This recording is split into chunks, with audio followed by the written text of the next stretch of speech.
Welcome back, 10th class students. How are you? I hope you are absolutely fine. Okay, in last videos, you have completed some paragraphs related with your new chapter, 2 stories about flying. Okay, the story related with the seagull's first step towards flying. Now, the next forthcoming paragraph I am going to dictate. Are you ready? Shall we start? The sun was now ascending the sky, blazing on his ledge that faced the south. Okay, now in next paragraph, Seagull is going to be ready for taking the first flight. But can you guess the seagull is able to take the first flight or not? क्या अभी भी उसके अंदर वो डर जो है वो मेंटेन है, जैसा डर उसने फेस किया, महसूस किया और उसके पेरेंट्स ने ऑब्जर्व किया, right? In spite of his siblings tried to fly away. देखिए, अब जो सूरज है वो ऊपर आ चुका है. The sun has risen itself. अब देखिए वो धीरे धीरे सीगल लेज की ओर बढ़ रही है, लेज की ओर अपनी फर्स्ट फ्लाइट लेने के लिए प्रयास कर रही है. Blazing on his ledge that faced the south, he felt the heat. Sorry, he not कर रही है, कर रहा है.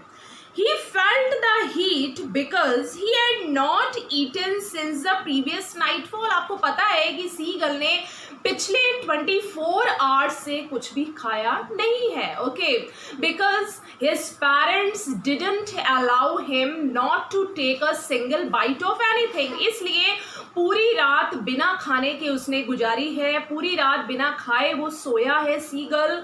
That's why he is facing little weakness, और उस weakness की वजह से उसे गर्मी भी बहुत लग रही है. He stepped slowly out to the brink of the ledge. वो धीरे धीरे उस किनारे की ओर बढ़ रहा है. And standing on one leg with the other leg hidden under the wing.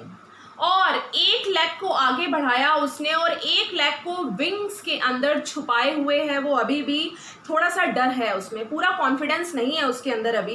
He closed one eye. उसने अपनी एक आंख को बंद किया.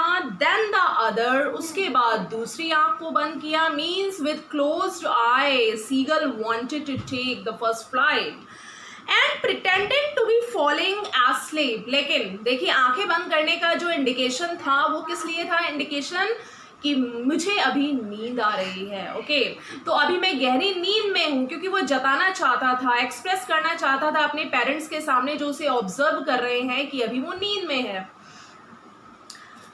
Still they took no notice of him. और अब तक भी किसी भी फैमिली मेंबर ने उस पर नोटिस नहीं किया. He saw his two brothers and his sister lying on the plateau, dozing with their heads sunk into their necks. उसने अपने दो ब्रदर सिस्टर्स को देखा कि किस तरह से वो अपनी गर्दन को झुकाए हुए नीचे, किस तरह से वो गहरी नींद में सोए हुए हैं. His father was preening the feathers on his white back. और किस तरह से उसके फादर जो हैं अपने पंखों को मेंटेन कर रहे हैं, मैनेज कर रहे हैं उड़ने के लिए, यानी कि वो प्री प्लानिंग कर रहे हैं किस तरह से मैं अपनी फ्लाइट लूँ. Next, only his mother was looking at him. देखिए, भाई बहनों का ध्यान नहीं है और फादर का भी नोटिस नहीं है सीगल के ऊपर. केवल उसकी मदर जो है अपने सीगल को बहुत ध्यान से देख रही है, क्योंकि मदर को पता है my seagull didn't take a bite okay before 24 hours for a long time. यानी कि 24 घंटे से उसके मुंह में कुछ भी नहीं गया है. तो उसकी मदर ने बहुत ध्यान से उसे ऑब्जर्व किया. What he is doing now, क्या कर रहा है वो अब. She was standing on a little high hump on the plateau, her white breast thrust forward now and again. She tore at a piece of a fish that lay at her feet and then scraped each side of her beak on the rock.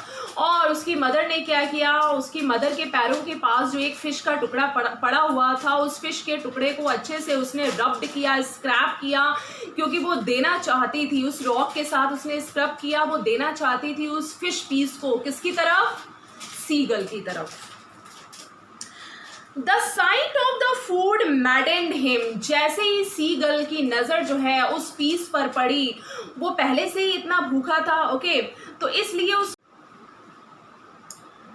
The site of the food maddened him. How he loved to tear food that way, scraping his beak now and again to wet it. ठीक है, अब वो किस तरह से उस fish piece की ओर बढ़ रहा है, अपने खाने की ओर बढ़ रहा है, और उसे फटाफट उसे वो डेवर करना चाहता है, खाना चाहता है, so that it can't be missed by me, यानी कि ये पीस मेरे खाने से छूट ना जाए.